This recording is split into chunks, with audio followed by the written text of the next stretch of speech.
This lecture is about dental abscess. The term dental abscess is used to describe any abscess found in the tissue around the tooth. The most common type of dental abscess is an acute infection in the apical tissue. These infections are often encountered in the general population with untreated dental caries. This type of dental abscess, along with toothaches, comprise more than half of all the non-traumatic dental emergencies, and there's no doubt that proper eval and treatment of these infections are important in the prevention of life-threatening complications, and this responsibility falls on primary care providers. The pathogenesis really arises from the infection from normal dental flora in the carious tooth, or from a traumatized gingival mucosa. It begins with necrosis of the tooth pulp, and then the bacteria in the pulp goes into the pulp chamber and then down the root canal. Multiple organisms are common in a dental abscess. If you want to read about them on page 398, I'm not going to ask you to be tested on those. Just know that it's multiple organisms.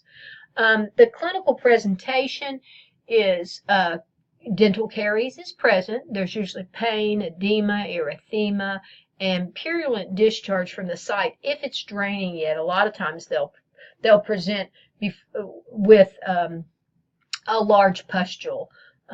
Very heat sensitive and friable, or it bleeds easily. Fever, lymphadenitis can be present, and pain is the common sign, but certain patients do report little to little pain, but generally you're going to see pain. Physical exam, you want to take a history of dental care and their past dental history. You want to examine the oral cavity, including the gingiva, and diagnostically, the physical exam remains the standard of diagnosis for an acute dental abscess. There's an occasion when they have an abscess that you can't see any external signs and symptoms, but that's very rare. It would take a dental x-ray to identify those, but you'd get them referred. So if you have any doubt that cellulitis is suspected, or you identify it, a CBC with differential will be very beneficial in your diagnoses and treatment. So definitely the gold standard of management is incise and drain the abscess. I hate to tell you this, but I had a patient come in that put a nail through their abscess. Okay, so the pustule came up and they couldn't take the pain and the pressure, and so they took a nail and drove the nail through the abscess, and of course came in with the draining. The patient may require a dental extraction or a root canal, so of course that's going to be a dental referral. Interesting to me, the abscess in the mouth, antibiotic coverage is controversial.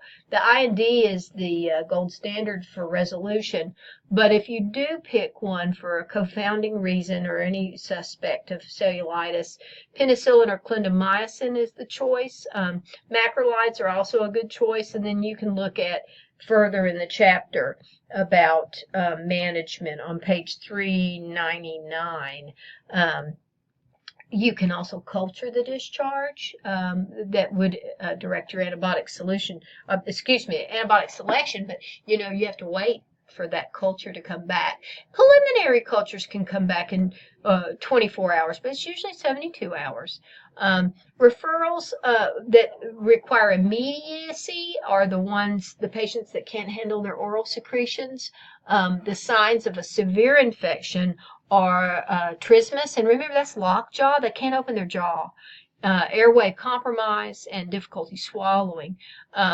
If outpatient therapy fails, a lot of times patients will require hospitalization, and complication and spread of infection also require, which is the complication.